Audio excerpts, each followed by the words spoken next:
थाहा छैन, यसको ऐतिहासिक महत्त्व के छ र यसको उत्पत्तिको बारेमा के कस्तो छ त्यो पनि हामीलाई थाहा छैन। र हाम्रो दाइ हुनुहुन्छ, दाइको माध्यमबाट चाहिँ हामीले आज बुझ्ने कोसिस गरेको छौँ। यो मन्दिरको वरिपरि पनि हामी एकचोटि घुम्छौँ र यहाँ मन्दिरको बारेमा पनि जान्छौँ, यो मन्दिरभित्र रहेको संरचना र के छन् त्यो पनि हेर्छौँ। र अर्को कुरा पनि एडिसनली भन्नुपर्दा चाहिँ यो मन्दिर वरिपरि स्पेसली यो रजगाउँ वरिपरि चाहिँ विभिन्न किसिमको संरचना पनि रहेछ।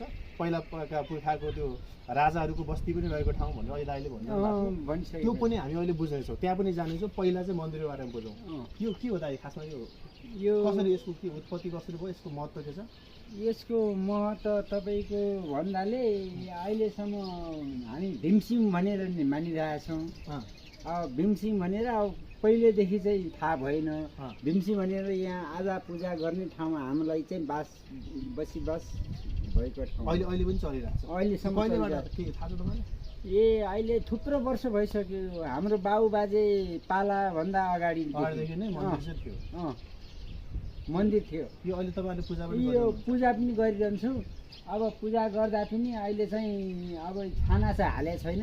अब सबै थोक भइसक्यो। छाना नहाल्ने नै हो, छाना हाल्नु हुँदैन भन्छन्। भित्रको मन्दिरमा छाना हाल्नु हुँदैन, अरू ठाउँमा चाहिँ हाल्छन् त। अरू ठाउँमा हाल्छन्, यहाँ हालौँ भने मान्दैनन्। तपाईँको यो यहाँको यो रजगाउँको भीमसेन अनि यो माथि हाम्रो चिसाबारीको भीमसेन र दोलखा भीमसेनको सम्बन्ध दोलखा भीमसेन त सबै साना साना हालिकन बन्दोबस्त सबै थोक छ। यहाँ चाहिँ हाम्रो रजगाउँमा चाहिँ भएन। अब खै अब जनताहरूले सबैले मान्नु पऱ्यो नि त। यसको उत्पत्ति चाहिँ कसरी भयो भने तपाईँको विश्वास?